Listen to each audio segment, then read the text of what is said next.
What's going on, guys? Welcome back. Clocks on the Stove, episode 80, 80. We got a little MMA, a little recap of last week, a little preview of what's going to happen, some news, some of this, some of that. We're also going to start off real quick with some NCAA wrestling updates. The NCAA Wrestling National Championships were this past weekend. We had Penn State take the lead and win the tournament with your national champs by, I think, by like 100 points. They completely swept the floor. Iowa took second, and our very own Cornell Big Red Wrestling ended up taking third per weight class at 125.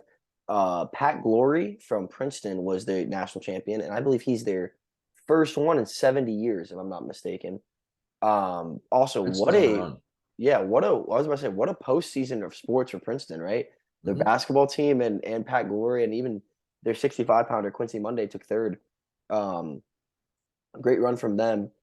Uh, Semifinals 125. We had probably the largest upset in college wrestling history when sophomore Matt Ramos out of Purdue, the 4 seed, pinned the three-time returning national champion Spencer Lee, who I believe only had 3 losses in his entire college career. Fun fact: Spencer Lee has now been upset in his senior season of high school and college, when he was a three-timer going in and didn't get a fourth in both. Yeah. So that's crazy. At 133, we had Vito Arugio from Cornell defeat two-time defending champion Roman Bravo Young out of Penn State. That was probably the craziest, like, holy shit. Yeah. I personally, I know you're going to touch on this in a little bit, but personally, I I was just looking. What's the award? I just voted on The it. Hodge No, Trophy. okay, yeah, the Hodge. I think he should single-handedly win the award just solely about how bad he ran through Roman Bravo Young Yeah, and and his David Fix in the bracket. Yeah, semi. and Yeah. and his bracket was quite literally one of the hardest you had to go through at one of the hardest divisions, and he dog walked it. And Yeah, by the way, it was. I don't even know if he had a close match. yeah, not I think he won everyone by at least like 4 or 5 points. And by the way, shout out to his dad for giving just the ultimate Chad face during the interview. Like, yeah, I have a camera on me, like I'm a goat. Like Yeah, just how it he's is. like, yeah, it's genetics, and his dad's like, yeah. Funny meme, real quick before we go to 41. Donald Trump was there at the NCAA national tournament, which is awesome. You love to see that support from the president. Shook the hand of every single national champion. And there's a picture of him and Vito, and it's like the first time Trump's had good relations with Russia. It's him and Vito shaking hands. That's funny. uh, Oh but shit. yeah, Vito looked like a savage. I completely agree. I think he could be a candidate for the Hodge. I think it's going to go to Mason Paris, though, the heavyweight out of Michigan. He went undefeated, and he beat, I think, 11 ranked wrestlers, and he also had 70% of his matches were bonuses. Not So I only think, that, I'm pretty sure he never missed a meet. yeah, Like yeah, no, he wrestling wrestled every every single match this yeah, whole year. which Yeah. which I know. So for our non-wrestling fans out there, I know that may not seem like a big idea, like, oh, you're supposed to show up 100%. In wrestling, a big part of it is you want to preserve your rankings going into the tournament. So if you gain nothing by going to these like non-conference meets and like wrestling down, because by winning it doesn't improve your rank at all, and you only have something to lose.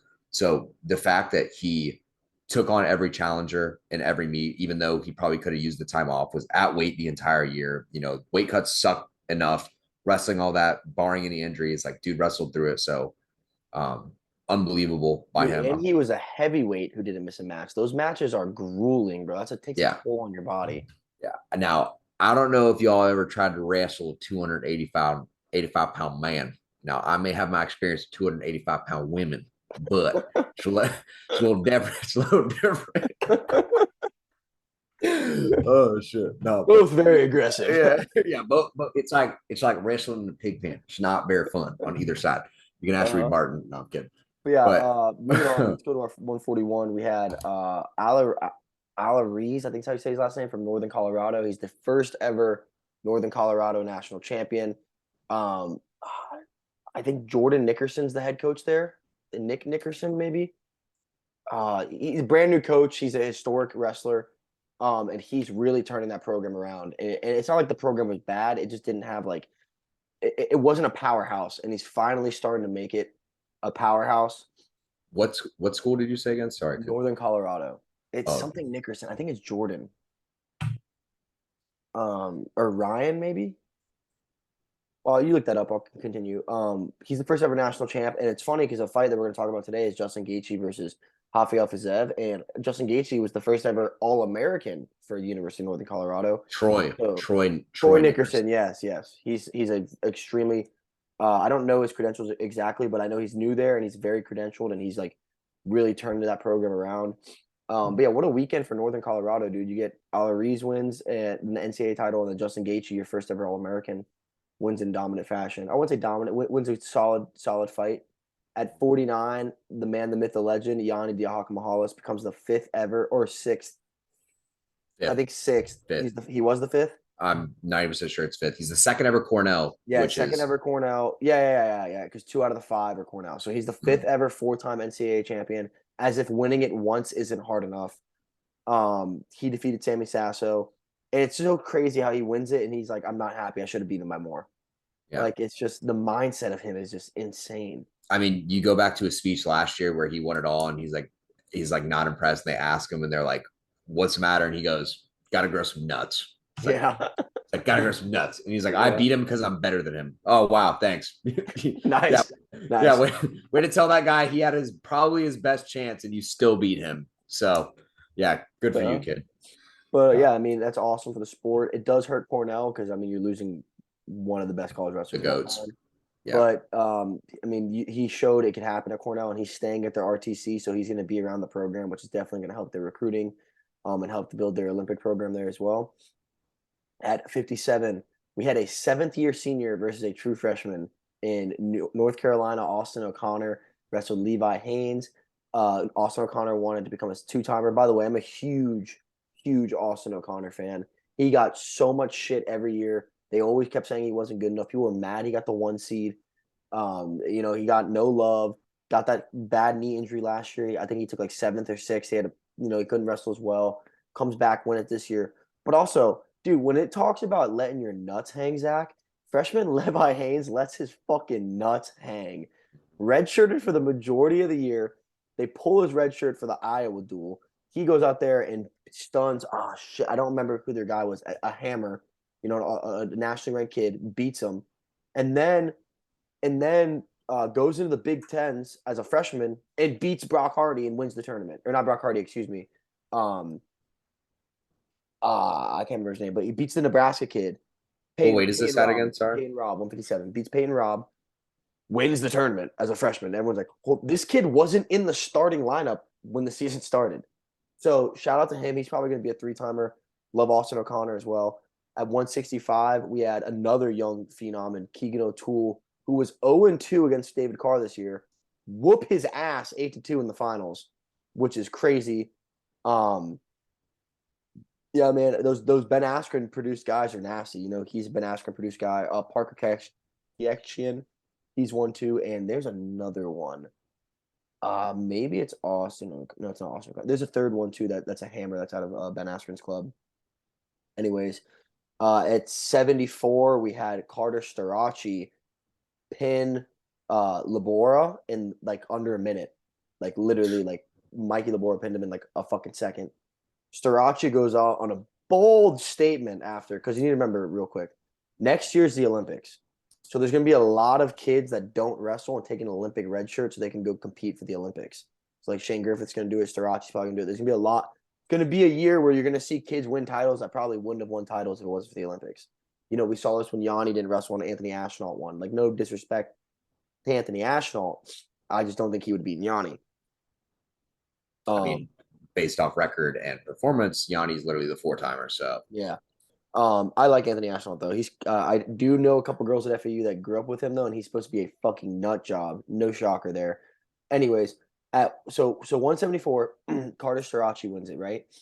Goes into his presser after, and he's like, "I'm going for Olympic gold, and then I'm going for UFC gold." The guy in my weight class right now is a D2 national champ, and that's fucking like he's like that's scrub shit or like that's baby shit. Straight shots at Usman. Straight shots at Kamaru Usman. Carter, you would dog Usman in a wrestling match. No one's arguing that. But he would take your soul in an MMA fight, brother. Okay, so let's baby steps here. Baby steps. I like the attitude, but yeah, you it's a lot see, more than just wrestling in a fight. yeah, you see, in wrestling, you're allowed to like throw a hip I can throw a knee or an Yeah, elbow it's a lot or different, brother. It's a lot different, but I do like it. I would love to see him transition. We talk a lot about how not all styles of wrestling transition well to MMA. I don't think Yanni's style would translate that well. I think he's too counter wrestling and too relying on funk. Now, do I think if Yanni went to MMA, he'd be bad? Absolutely fucking not. I'm just saying there's styles that work better. Greco-Roman seems to be the best. I mean, look at DC and all those guys. But anyways, I would love to see Starachi come in MMA. 84, we had Aaron Brooks defeat Parker Kekshian. Aaron Brooks from Penn State. Parker whatever the fuck you say his last name, Northern Iowa. Aaron Brooks, though, I'm not trying to get political or religious here. I'm just going to give a statement. Goes on a limb or limb, whatever you call it, after the match. They're interviewing him and they're like, what made you do this? How did you think of that? How did you inspire? And his only answer is Jesus Christ, the Holy Spirit. Jesus Christ, the Holy Spirit. Goes out and then right before the interview ends, he goes, Jesus Christ and the Holy Spirit are the only forms of God. There's no false prophets and there's no Muhammad. And we're talking yeah. about in a sport that is over 80% Muslim worldwide. Yeah. It's probably 80% Muslim worldwide. And you're going to say that on the largest American wrestling platform outside the Olympics. Yeah. I'm not Now, saying you're not entitled to that opinion and that belief. I'm just saying you could have said all the words outside of shooting shots at Muhammad. yeah. 2 days before Ramadan. Yeah. Yeah. I see. That's just something like it more so caught me off guard, like when I first heard it, because like I immediately went from like, wow, this guy's like really impressive wrestler, and then he said that, and I was like, okay, still really impressive wrestler, but where did that come from? Yeah, Like, like why? You could have said everything you said and just not said Muhammad's name. yeah, but hey, I mean, if you want to light fuel to the fire for some of the people you're going up against, by all means, you Just do don't be you. mad when you go to wrestle internationally and they try to actually hurt you. Yes. We the laws of the land in America do not Not reach. apply, yeah, not apply Yeah, do not. overseas. Yeah, yeah. These sovereign lands are not as not. We don't have our safe spaces like we do here in Yeah. America. Let me tell you. Let me tell you, Yeah, I buddy. just like I said, I'm not gonna give my opinion on it or anything. I'm not even gonna dive any more depth. I just think It right caught before us off guard. yeah, it was right before Ramadan in a sport that is primarily Muslim. I don't know. Take with that info what you want. Some people are very proud of Aaron Brooks for standing up for what he His believes religious in, beliefs. Yeah. and a lot of people want his head. So I'm not picking a side. I'm just giving you some facts. It's been one of the biggest things talked about. Two more weight classes. We got 197. Nino Bonacarsi. I don't remember who he beat, which I'm sorry. It's very poor journalism on my end. Oh, he beat Trevor Sloan from South Dakota State. Nino Bonacarsi, crazy story. He never won a state title in high school. He never even won states, and then he wins an NCAA title. So if you're a high school wrestler out there and you didn't achieve your high school goals, or you're an athlete in general and you didn't achieve your high school goals, it's still possible. I don't think he gives a single fuck about not winning a state title anymore. I don't think Yeah. he cares at I all. mean, I mean, it's not like you peak in high school wrestling. It's just not how. Yeah, and Like, if you sure, do, you some. suck. Yeah, but there's always room to grow mentally, physically, in all aspects of life. There's room to grow. So college, I mean, dude, I weighed a buck 40 up until this year, Yeah. and now I finally got some weight on me. So you have time. Everyone has time. So as long as you stick to your programming, stick to your beliefs, stick to the put your nose to the grindstone per se, and get after it. You know, this is what clocks and stoves for. Because I'm telling you right now, he could give two fucks about high school wrestling. He's an Yeah, NCAA champion. He doesn't give a fuck. yeah. Whew. But now all that does is like some kids are like, yeah, I beat that kid in high Yeah. school. Yeah. I beat that kid Yeah, in high when school. we were 14, I whooped his ass. I gave him a little swirly in the bathroom Yeah. at the JV practice. And he's like, look at my little Johnny all grown up. If I didn't whoop your ass, you wouldn't have won. You wouldn't have won Yeah, and there's NCAAs. definitely going to be some uncles out there talking their talk. But finally, finishing it off, as we stated earlier. Also, I think I don't know how accurate this is, but I'm pretty confident Bona Carsey's the first national champ from Pitt since their head coach won it, I think, in like 2008. It was like a passing of the torch. Or maybe it was first All American at 97. It was something, it was a passing of the torch somehow from the head coach to Bona Carsey. Finishing us off, we have Mason Paris defeated Greg, I don't know how the fuck to say his last name. I think it's Curvy Flick. I don't fucking know. From Penn State. Mason Paris from Michigan defeated him, national champ. Mason Paris, like we said, he could win the Hodge Trophy. He's a fucking savage. He went to Michigan to play football and wrestle, and then got there and quite literally was like, "Fuck that! You guys can't win a national title. I'm gonna just do it myself," and just stuck with wrestling. That's got to be one of the coldest things in the world, by the way. Yeah, for sure. Kirkley, the guy wrestled, also a dog. But when I was watching the match, I was literally just sitting there in disbelief. I was like, "There's no way in hell you could escape this man if he like wanted to kill you." Because I was like, "This is because he's fast too." I was like, "This is the fastest 280. This is the most athletic 285-pound man I've ever seen in my life." And the way they can just shoot on other people, like shoot so fast and level change at the speed that they do. And he's doing like full splits when he's caught in the single leg. I'm like, this is a massive human being that would quite literally rip people in half if he was allowed to. So I have a fun fact actually to talk about, or a fun topic to bring up real quick. First, before I bring that up, he was a Gable Stevenson away from being like a two or three timer. So that's just to show you how much of a fucking savage Gable Stevenson was. yeah, Gable Stevenson, Yeah, monster. But also, so guys like Mason Paris, right? He's a four-star linebacker, D lineman out of high school. You know, he went there to play both.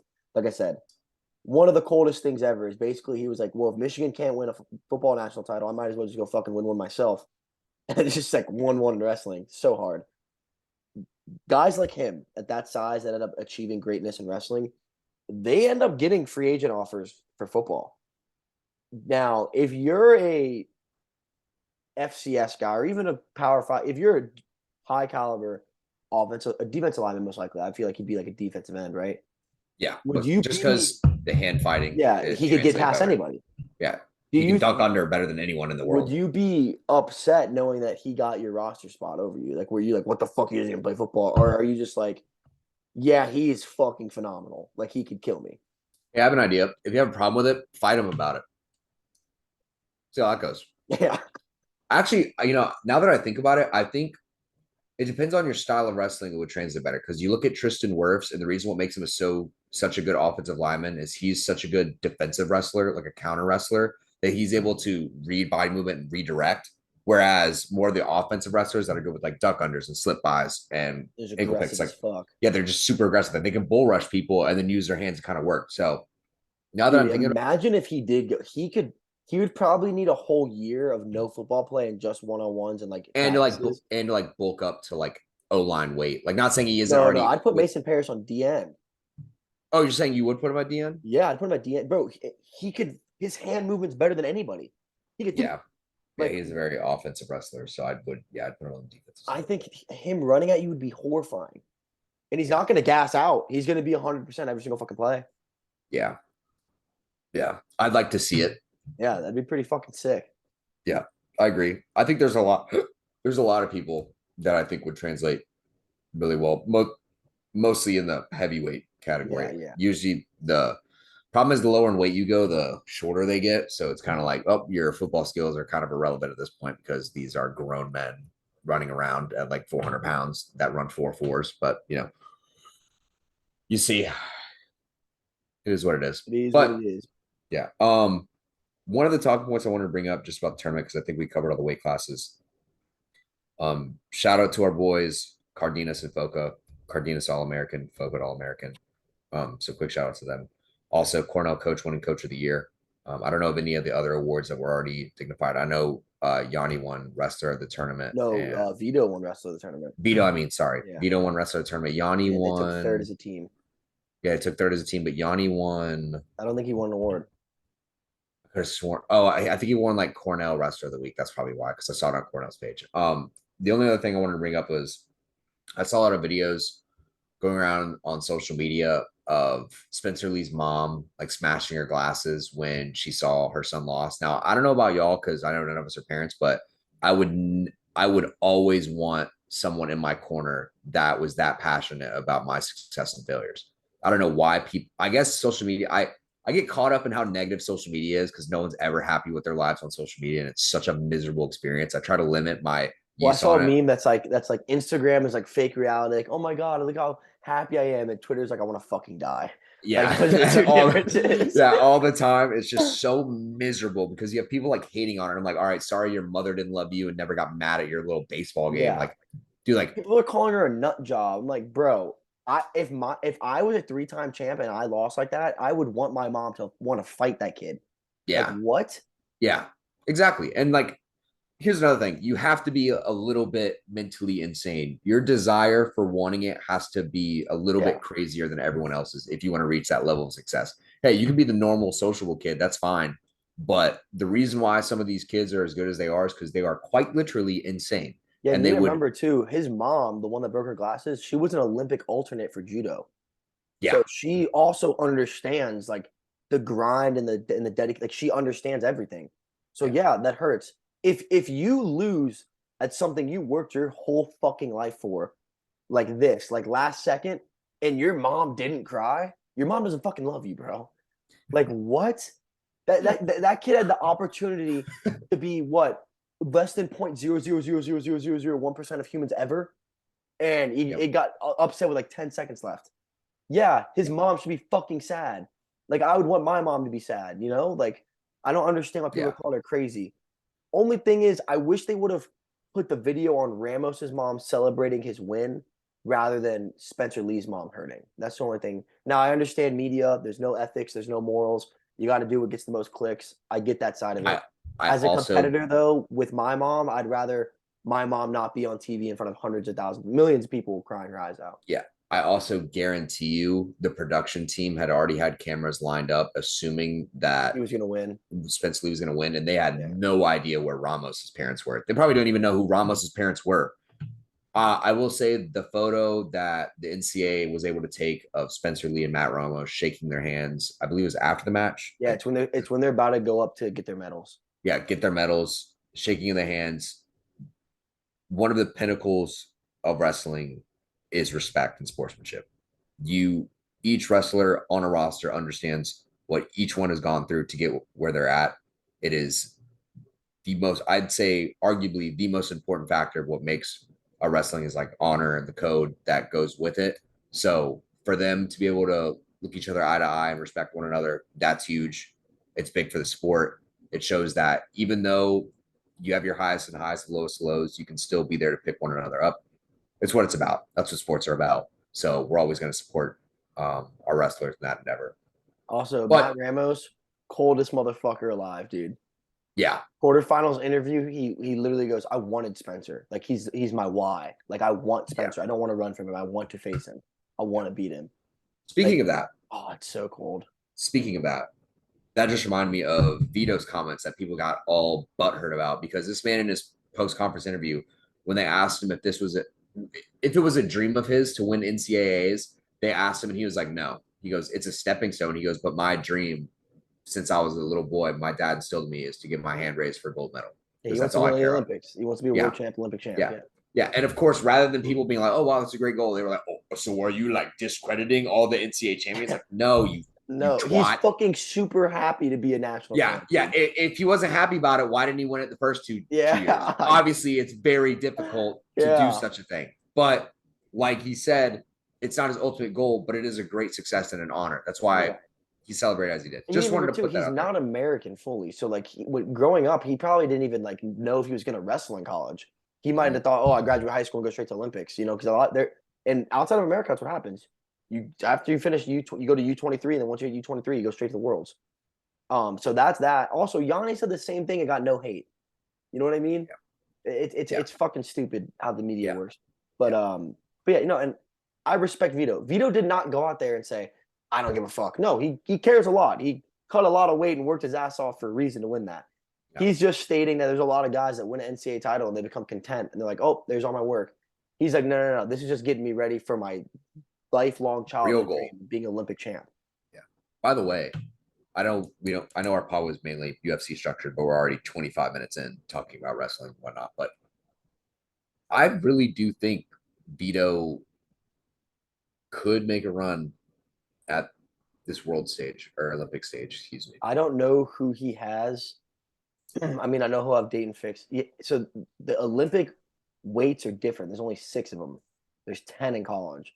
So you get like you can get like 3 different weight class world champions in one Olympic bracket and just to qualify. So I don't fully know who's there. I know he'll have Dayton Fix. He'll have Thomas Gilman. Um, he'll have He- Darian Cruz. oh, dude, he was silver in Yeah, 2020. yeah. Yeah. So So Gilman, Gilman's the one that beat him, right? Gilman at gold. Yeah, Yeah, Vito at silver, and then Nathan Tomasello with bronze. Tomasello, that's right. Yeah, so he quite literally can make the team. Like he can. Yeah. Damn. Yeah. Dude, But looking at anyways, looking at that 2020 roster, dude. We'll just do this real quick. 57 kilogram Thomas Gilman, 65 kilogram Jordan Oliver, 74 Kyle Dake, 86 David Taylor, 97 Kyle Snyder, 125 Gable Stevens. and Jordan Oliver didn't even wrestle. Didn't even wrestle. Yeah. You know who, you want to know who was the silver for all of this? In order that I just named, it was Vito, Joey McKenna, Jordan Burroughs, Bo Nickel, Colin Moore, and Nick Gwiazdowski, who, by the way, is the coach at Cornell, who just got it, who finally plays as a coach, his first year of coaching. So, by the way, holy massive, shit. massive human being. Yeah, and he might be Mason, one of the biggest people I've ever met in my life. yeah, Mason Paris, who won it all, bronze. Yeah. So, And if I'm not mistaken, there's no Russia this year. So we are going to sweep the Olympics. oh, that's right. Mhm. For their whole, oh, shit. Oh, we're going to run it. We're going to run it. Run As it. long as Iran doesn't come out and sneak up on us, we're going to run it. Wait. Vito's representing America or Russia? No, Vito's America. Okay, thank God. Yeah, he's America. I was gonna be like, Jesus The Christ, only though. big name guys I could think of that don't wrestle for America that are like American is Sebastian Rivera wrestles for Puerto Rico. The Michigan kids, Michik, Steven Michik. He wrestles for Poland or some European country he's from, and then the other one is Austin Gomez wrestles for Mexico. But the majority of them they wrestle for those countries because they can't make the lineup in America. Yeah. So now that I'm reading through it, Spencer Lee was first in the trials. Vito was third. Tomasello was second. But was it because no? But Lee had his torn ACLs last year. Why couldn't he wrestle in the 2020s? I don't know. Maybe he did. I don't know. I don't know. Maybe that was when he had his surgeries. No, because he tore both his ACLs for COVID. Oh shit! That was COVID. Yeah, that was why. Yeah. Yeah. And that's when Nick Suriano from Rutgers won the national title, and everyone was like, he only won because Spencer Lee wasn't there. And he was like, it wasn't my fault he tore his knees. He's like, I was down to wrestle him. Yeah. I mean, Spencer Lee literally won NCAAs with both torn ACLs. So yeah, but Spencer Lee also medically forfeited out of the tournament after he lost to Matt Ramos. So there's this year. There's two edges to every sword, brother. Okay, yeah. There's one thing about being Penn to win it all with 2 torn ACLs. Oh no, that's absolutely insane. Yeah. Yeah. The fact that I wouldn't even step on the mat regardless. But even if I was wrestler with a high ankle sprain, I'd be like, nah, I'm not doing it. Bro, I'm completely healthy and I can't even make it to the tournament. He won it with no knees. Like that's unreal. But yeah, we talked a lot about wrestling. Let's dive into the MMA. Great wrestling talk, by the way. Loved it. 28 minutes. It was a great NCAAs this year too. It's a lot of crazy shit. Yeah. By the way, you want to talk about March Madness having an impossible bracket? I dare you to try and fill out a wrestling bracket. Oh, you can't do what most of them are is they do Elite 8 on. Like once the Elite happens, they do it because it's just impossible. Yeah. It's just impossible. Yeah.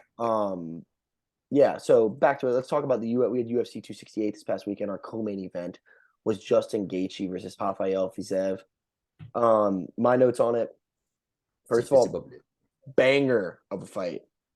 Banger of a fight. We all knew that was going to come. Honestly, the whole card was fucking great. Great overall card. It sucked. It was the time it was. I wish it was later. And then round 1, Fiziev went out there and dude, that guy he might be the fastest guy at lightweight. Because Gaethje is fast as shit and he was faster. His kicks come out of every angle. They come everywhere.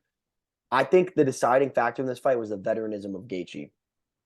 2 things. 1, when Gaethje hit him, I think there's a little more pop than when Fiziev hit him, and I think that started slowing him down. And 2, Gaethje can fight at that pace for 5 rounds. He's done it. Fiziev can't. He can't keep up that pace. It's just too much. So Gaethje just stayed the same path. He didn't change anything. He didn't freak out and just slowly started chopping that tree. But I'm not going to take anything away from Fiziev, dude. He proved he deserves to be there. I mean, he's at 6th. I think that's perfect. He's like right there with those guys. Minor tweaks. That's his first huge fight. Like you can't knock him yet, but he's a bad motherfucker. He's a bad motherfucker, dude. Yeah. Kind of the way I saw it, I kind of figured this is what was going to happen. Gaethje's veteranism was going to carry him through the fight. I thought both guys came out really strong. Obviously, Fiziev in the early rounds was able to wobble Gaethje. He never dropped him though, which comes to a surprise to me because I think I'm starting to develop a newfound respect for Charles Oliveira because he straight dropped Gaethje when he fought him, like stunned him. With like a straight too, like either Straight, jab or just cross. Yeah. it caught Gaethje. They had just got out of the clinch. They went for the clinch, and Gaethje, what he usually does is he steps into a kick right out of the clinch. Charles immediately broke, boom, right to the jaw, dropped Gaethje. And I Wasn't was even like like a power shot too. It was just no, clean as fuck. yep, just flip the hips, perfect Well, straight. It Gaethje was said Oliveira was the hardest hitter he's ever fought. ever fought, and it's Yeah. so weird because like his like wiry build, you just don't think with the It's way he all in the fights. hips, bro. It's all Yeah, being a big ass motherfucker does not mean you hit hard. It's yeah, all in the hips, dude. yeah. I agree. And back to the fight though, I thought Fiziev was like worrying me about my Gaethje prediction just because of like how well he was landing earlier. But as Gaethje goes on, like Gaethje, even though Fiziev was landing, it wasn't like damaging Well, in the first Justin. round, it was for sure. Yeah, but I mean like Yeah, visually, it just Gaethje did looked. Did you see him at the presser? He had no clean. cuts or He looked bruises or anything. clean. And Now Fizev's face was destroyed. yeah, it looked like he had a hole in his eye.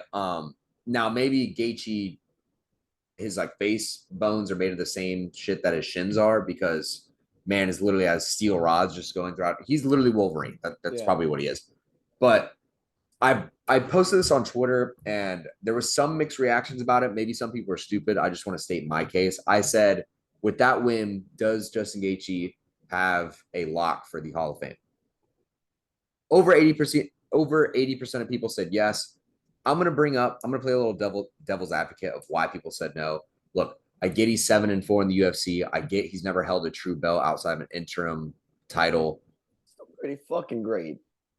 Hey, I'm playing devil's advocate. Yeah, no, I understand. Trust me. With that being said, every single fight this man has been in has been a performance of the night bonus or fight of the night, which by the way, I think when he retires, they need to start renaming some of the awards. I think it would garner a little bit more respect towards the sport and add to its history. Is the By, Justin Gaethje Fight of the Night award?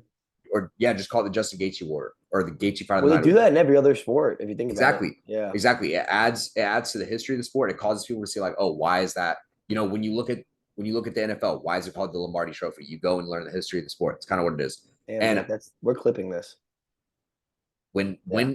when it evidently happens, because you got to start naming awards at some point. I agree. So It builds more history. It yeah, builds like that culture in the sport, yes. So it builds the history of the sport. I truly believe they should call it the Gaethje Fight of the Night Performance Bonus, whatever you You want to can name it. you can keep the name Fight of the Night in it and just put Gaethje's name in front of it. Yeah, just how it is. No one's ever like won the Jim Thorpe Award for best defensive back and been like, well, I don't want it because it doesn't say the best defensive back.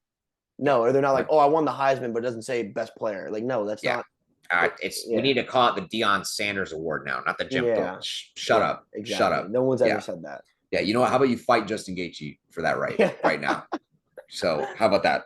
But regardless, that man always puts on a show. I think he's a lock for the Hall of Fame just for what he's done for the sport. Constantly putting up amazing fights. He's the reason people tune in.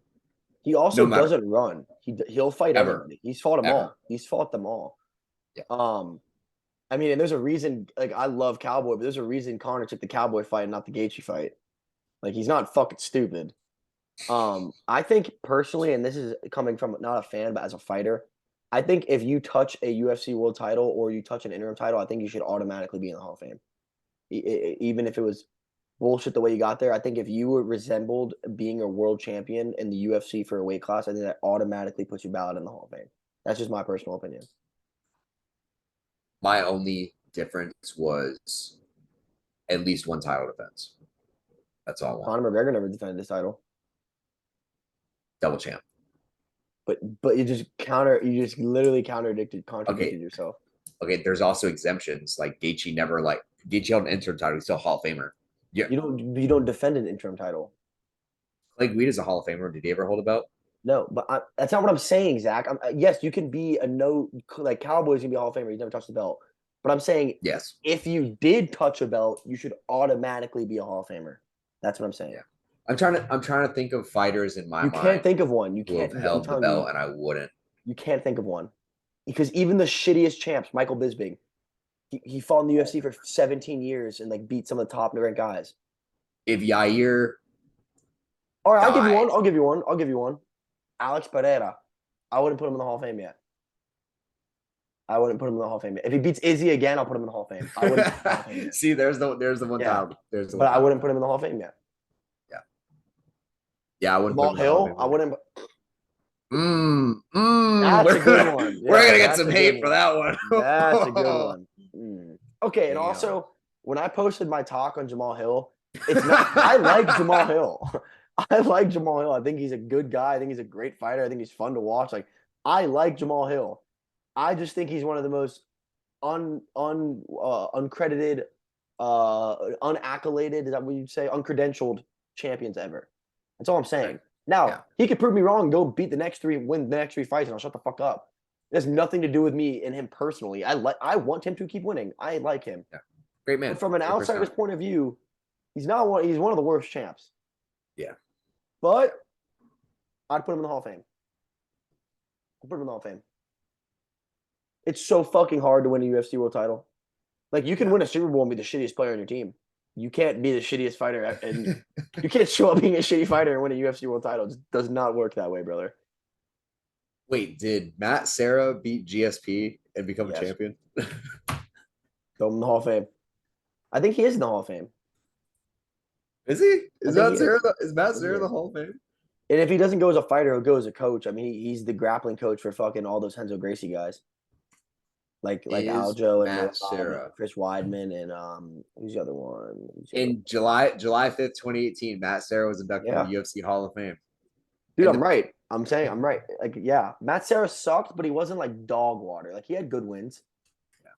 GSP said he only had one good night of rest before a fight, and that was his loss to Matt Serra. So just letting you know, if you ever are having a good night's rest before a fight, you You're are gonna going to lose. Take it from the literal greatest fighter to ever step a foot in an octagon outside of, well, I mean, even they're on even keel, in my opinion. I still think GSP is better. It's arguable. It's arguable. Yeah, than John Jones. Yeah, just in my opinion. But yeah, Anyway. but we went really off track there. Yeah. Coming back to the Gaethje Fiziev fight. I think. I mean, I want to look at the rankings real quick. Yeah. Let's see what's next in store for. Oh, I saw it. Someone was saying Fiziev versus Gamrot. That's a fucking fight to make right there, bro. That's what someone was saying. That would be a fucking fight, brother. Because look, you got Fiziev at 6, Gamrot at 7. That's a great fight. And then you do Dustin versus Justin. You got Charles versus Beneil, and then you give the winner. Oh, but Chandler's fighting. What's his name at 70? I think Fiziev. The easier one's Dustin. I think you do Dustin versus Justin. I think that's a guaranteed. It's first of all, it's a guaranteed banger of a fight. They're gonna stand in the middle of the cage and beat the fuck out of each other for 5 rounds. Yeah. And they're both have big enough draws that you can make it a pay-per-view. Like they're very big named fighters. I think for Fiziev, I think you give him Gamrot. I think that's a great fucking fight, and it proves like which one of you two belong in the top 5. Fair enough. I also agree because normally the way I always wanted to play out is if you lose, you should fight someone under you, and if you win, you should fight someone above you. Personally, what I would like to see from Fiziev, Gamrot would be a good one. Armand. Yeah, but Gamrot beat Armand. He would take Yeah. Gamrot over Armand. Yeah, this is true. It's the only one that makes sense, bro, because he beat RDA. It's the only fight that makes sense to me, unless he waits it out a little bit and sees what opens up. But I think he's in a situation where he needs to act sooner than later. Yeah. I like him though, dude. I think he's a savage. I really fuck with him. For Gaethje though, You give him I Dustin. want the rematch. No, no. I want the rematch between him and Charles. Charles is already fighting Dariush, brother. Is he? Yeah, Gaethje ain't gonna wait that long. Oh yeah, that's right. Oh yeah, that's right. They did sign it. Dude, Dustin versus Justin, and they probably both retire. Dude, Dustin won't shut up about getting another shot at the belt, which Chito said it best. He goes, number one contender means nothing. He goes, your No, not contention anymore. spot means Yeah, nothing. nothing Yeah. anymore. Dana just wakes up one morning, poops a certain way, and is like, oh, I think this guy should fight. That's why I love the PFL though, dude. It doesn't matter if you're a boring fighter. It doesn't matter if you have a fuck ton of followers on Instagram. It doesn't matter if you're this or that. You could have no social media and fight boring as hell, but if you win every fight, you win $1 million in the world title. There's no politics. You win the tournament, you win. Like that's how it works. Yeah, I agree. Hey man, is what it is. Yeah, let's But go yeah, over our main event, Zach. Mr. Leon Edwards defended his title and won I think, majority decision over Kamaru Usman, which is two judges gave it to him. One judge made it a draw. I believe that was the case. one draw and then 248-46. Yeah, So we so had a one majority, 47-47. majority decision went to Leon. Yeah. So I think Leon won the fight, but I don't think Leon won the game. I think it was a draw because this is how I look at it. First of all, I wanted Leon to win. I'm not a big Usman guy, and Leon has grown on me so fucking much. I really like Leon. You know, especially as being a young fighter, like I looked up to what he did to Usman the first time, and it showed me like anything could fucking happen. So I really like Leon. Um, but first I want to address the fence grab. I do agree with Herb Dean in calling that a point. First, you had the fingers in the glove, which obviously, like, I'm gonna be honest, that's tricky because sometimes you don't mean to do it and it happens. And I'm speaking on a personal experience. The natural position for a hand with the Yeah, it gloves goes here, now yeah. too. And then when you go Yeah. to grab, you can grab like this and it slides down, or like you go here and it comes like that's iffy. Grabbing the fence is not iffy at all though. Like that motherfucker grabbed that shit. And the thing is like Herb Dean said, is like if you didn't grab it, he took you down. Yep. You know, so you can't argue that. I do agree with Herb there. I also a lot of people are upset that he repositioned them. Dude, he took the point. You don't lose a point Lose a point and position. Yeah, The what? only time I've ever seen that done was when Herb Dean was officiating John Jones versus John Jones was coming off his DQ loss, and I forget who he was fighting.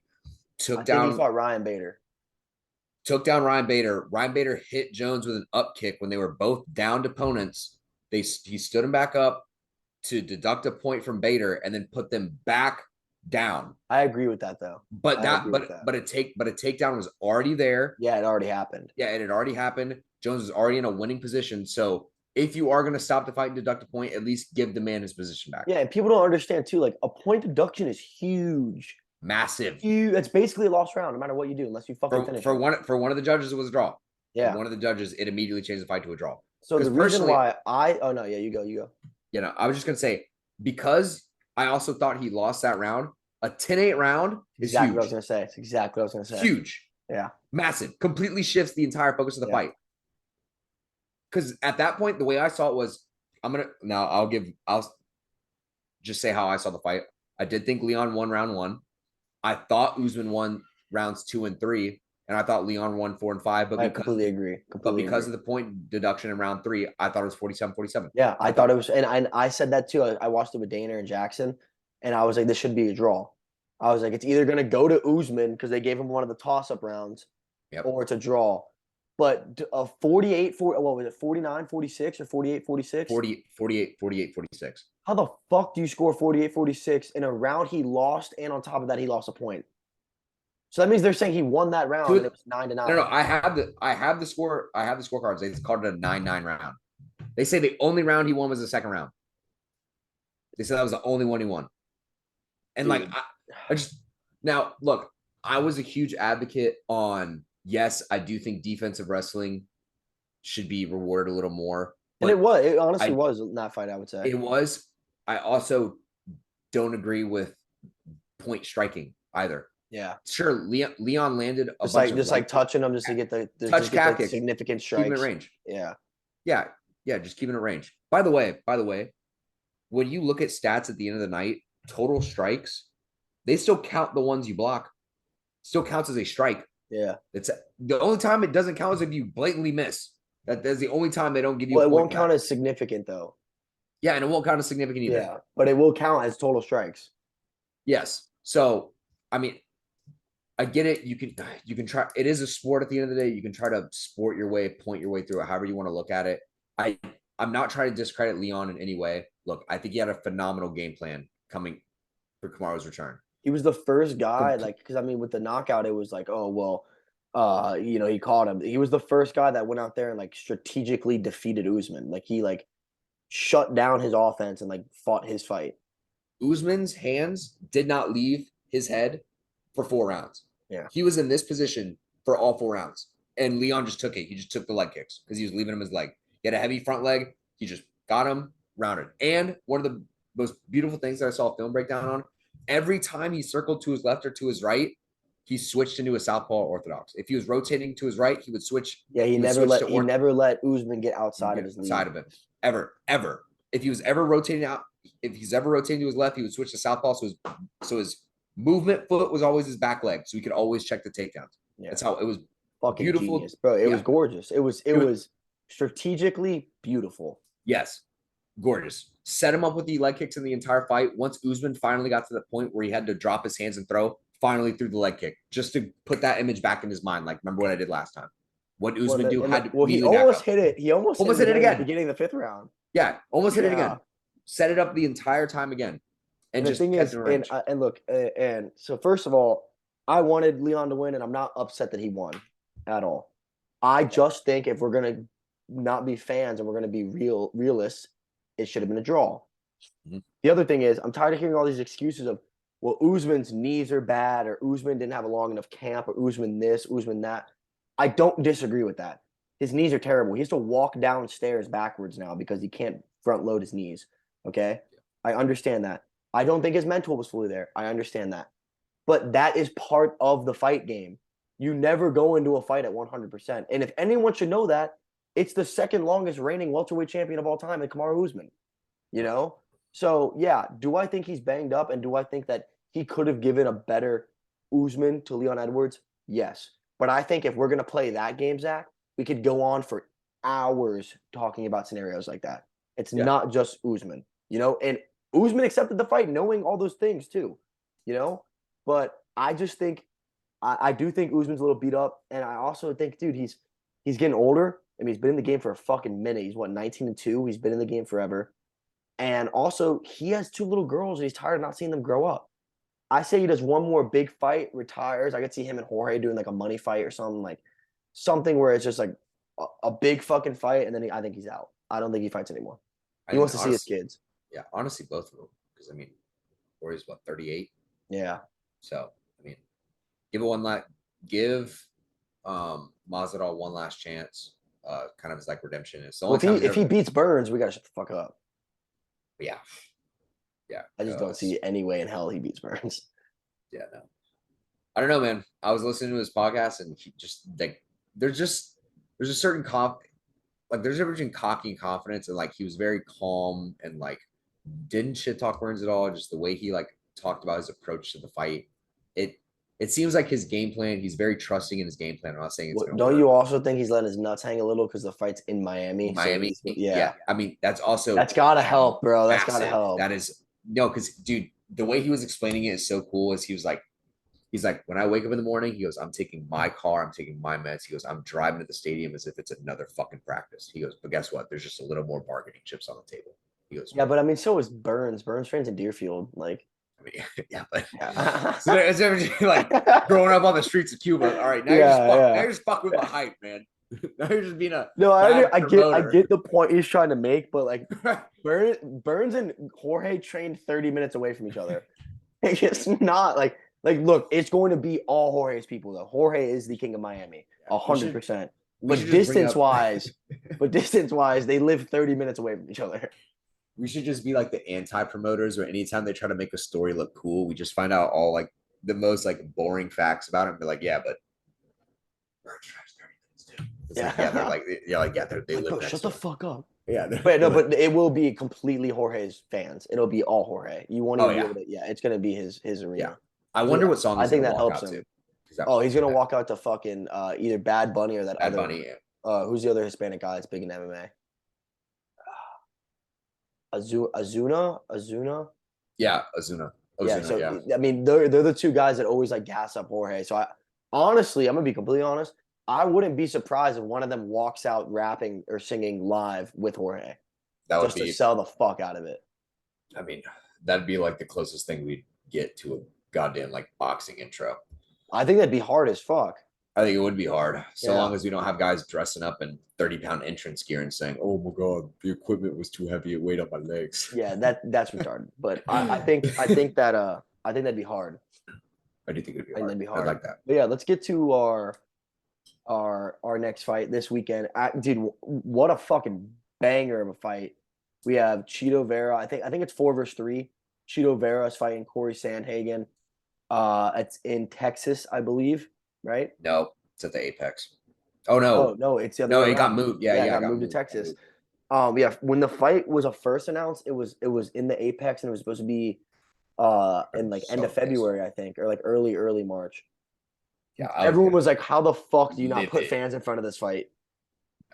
They're probably the two most they are for a fact the two most entertaining bantamweight fighters in the UFC, and they're probably two of the most entertaining fighters in MMA overall. So everyone was like, "What the fuck?" And they were like, "You know what? We're sorry. We're gonna put it in front of fans." Like they had to. Um, it really fucking sucks. One of these guys got to lose, bro. It really sucks 'cause I Part of love the both game. of them so much, and they're both so badass. It's gonna Part of the be game. a fucking barn burner. It's gonna be a 5 round war. It's gonna be a fucking war. I want to go Cheeto because if I had to pick between the two, I'm a bigger Cheeto fan. I love Cheeto, and he's never been knocked down, which is gonna really throw off Corey. Something about me says Corey's got it. I don't know why. So there's something. I don't know if it's the preparation. I don't know what it is. There's something about it that I'm like, I feel ugh. like I feel like this is Cheetos. I want to call it a respect fight, but it's the fight that turns everyone's head. I think he's been winning so often, and I think because he's such a good guy and just so like down to earth that a lot of people just overlook his fighting ability because he's not super marketable. I mean, puts on bangers for fights, so his fighting Well, speaks he's for not itself. super marketable in America. America, Internationally, he's very super marketable because he does a lot of the announcing for the UFC and UFC, Espanol. So he has a yes, huge Spanish following. yes. Like the fights themselves sell, his international presence is well felt. I just feel like a lot of his fights kind of slip under the radar just because he tends to fight during the midst of like other either great fights in the card or other fights either up and coming after him, like how we have the 287 rematch in Miami coming right after him. So I hope, I do hope they put on the barn burner that they're supposed to. I think this is a win for MMA and MMA fans in general. Yeah. Regardless of the outcome, I think this is going to be a show that everyone can enjoy. I'm so glad this got moved to a proper arena. I Yeah, can go, there's no way you have these two guys fighting. You don't put fans there. Like it yeah, just yeah. Another thing I will say, I feel like something going on right now. Yeah, I well, feel like, oh, you got it. yeah, no, I think I got it. But I think another thing is the only way we get robbed of this as fans is if it's a first round knockout. I Yeah, know it'll that'd probably suck. be electric. I know it'll probably be electric and like probably win like KO of the year I just nominee. can't see either They one of could them knocking each other out in the first round.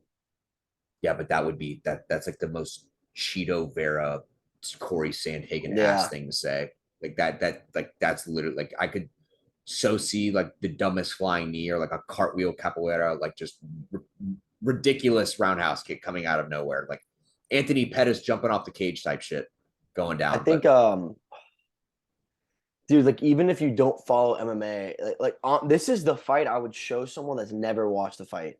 This is what I would show them. Like a casual sports fan that wants to get in, I'd be like, watch this fight. And it sucks because it's a fight night. There's not as much publicity about it, and the UFC for some reason has been sucking dick this year with promoting their fights. But dude, this is I can't put into words how awesome this fucking fight is. Also, shout out Frankie Edgar, bro. They're just posting so many clips of him getting murdered by my Cheeto brother, and Corey Sandhagen. Going into this fight, someone posted on Twitter like a drinking game. Take a shot every time you see Frankie Edgar get knocked out this Saturday. Because they're just Oh, gonna show the clips over and over and over again. he, I'm not gonna lie, Frankie Edgar may be a new award that's named for if you are on the receiving end of too many brutal knockouts. Yeah. I think Yeah, the Sandhagen knockout's my favorite MMA knockout of all time. Because I watched just it live. yeah. I I see. watched the Cheeto one live too, though, actually. But it wasn't Yeah, the Sandhagen one. It was like in the first 30 fucking seconds, bro.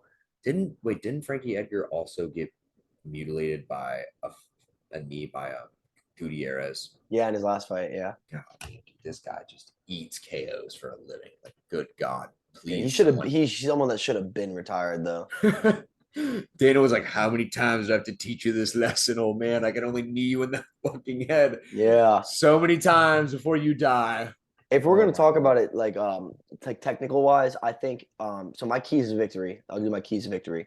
If I'm Cheeto, I am making it an MMA fight. I'm not making it a ones and twos. I'm utilizing the clinch. I'm utilizing shortening the gap. I'm utilizing elbows, knees. I'm not gonna wrestle him, but I'm gonna stand up, grapple him a little. I'm gonna use the cage. Like I want to make it an ugly brawl because that is where Cheeto is the most violent. Cheeto will stand in front of you and hawk you down. That's my key to victories. Make it violent, make it ugly, make it a not a pretty fight. That's how you're gonna win. If I'm Corey Sandhagen, I'm gonna be technical and movement out the ass. Cheeto wants you to slow down. If you watch Cheeto, his pace doesn't change all 5 rounds. It's the same, like lull you to sleep, lull you to sleep, lull you to sleep, boom. Like that's how he gets his wins. They're just like he's boring, he's boring, he's boring. You start falling asleep, dude, he knocks you out. If Yeah. I'm Sandhagen, it's just nonstop movement, nonstop movement. Ones and twos out, ones and twos out. I don't want to get into a brawl. Corey, Chito Vera's never been knocked down. He's one of 3 fighters that never be knocked down in MMA. So you're not gonna go out there. I mean, you might be the guy. I wouldn't go into the fight banking on it. You know, like oh I'm gonna be the guy. Like I wouldn't do that. I think I'm Sandhagen. I'm chopping the legs and moving, just movement, movement.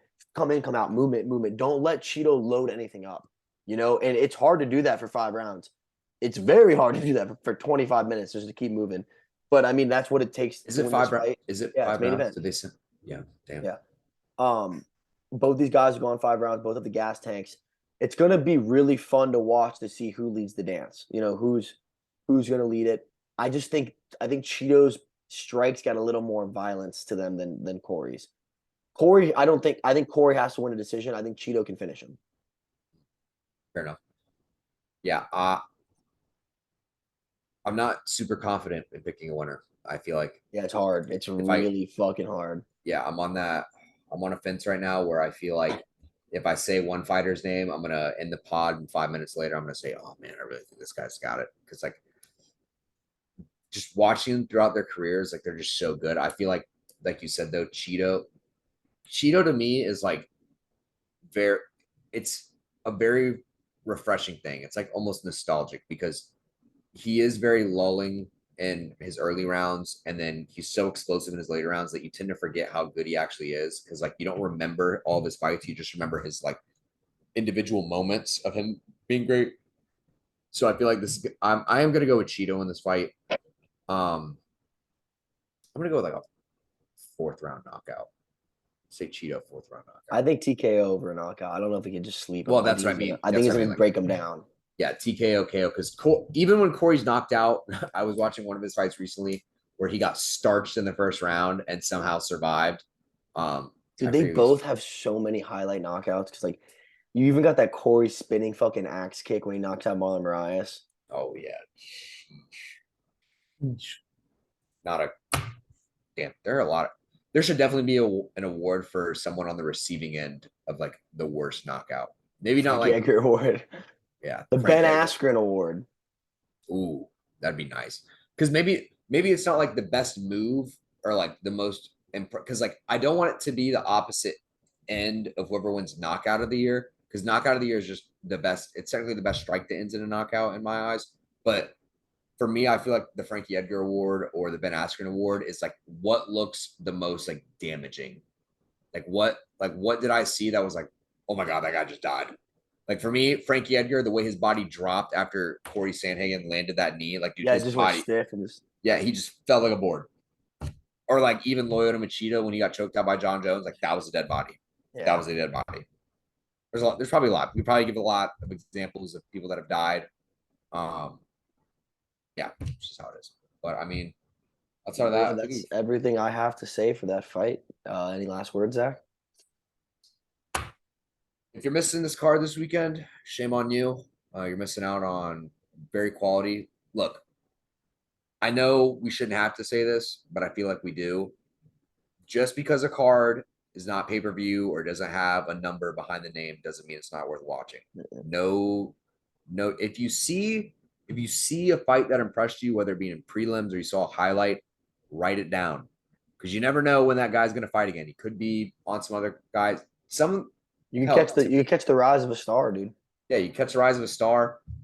Personally, there's another guy on the card that I wasn't even paying too much attention to until I saw a TikTok about it. It was Nate Landwehr.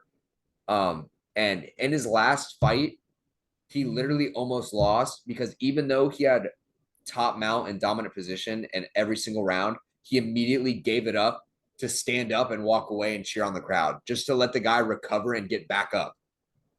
And No did it. way. Yeah, go rewatch the Nate Landwehr fight. It's the funniest shit in the world because the first round he gets starched. He gets starched, like dropped, makes his way back, reverses the guy, gets ground and pound, lands 2 punches, and then is like, nah, this is boring. Lets the dude go and is going like this with his back turned to the guy. And the guy stands up and he's like, what the fuck is going on? Like, did I lose? And the ref's just like looking at them both like, what just happened? Dude turns around, they start brawling again, takes him down 2 more times, is the same thing both times. God, his coach had to be so pissed. Oh, probably, but pretty sure the dude won performance of the night just because of it. Because he was That's like, I don't give a crazy. shit if I'm gonna lose. He's like, I think it was like 20. I think it was a split decision too. It was like 29-28, some shit like that. But regardless, he'll probably definitely want to put on a show. He fights Austin Lingo, who sits at 9-1. So yeah, and he's on the main card. He's not the co-main because our co-main is Holly Holm. Valentina. Yeah, well, how the hell am I Valentina? Yeah, But whatever. yeah, guys, tune in. We got to talk some NCAA wrestling. We talked some UFC 286, and we talked some UFC Fight Night, Sandhagen versus Chito Vera. Tune in. Tag us in anything you want to tag us in. Comment at us. If you're still here in this pod, let us know. Talk some MMA. Yeah, nominate Clocks on the Stove for the Ariel Helwani Award when it comes out Yeah. for MMA journalism.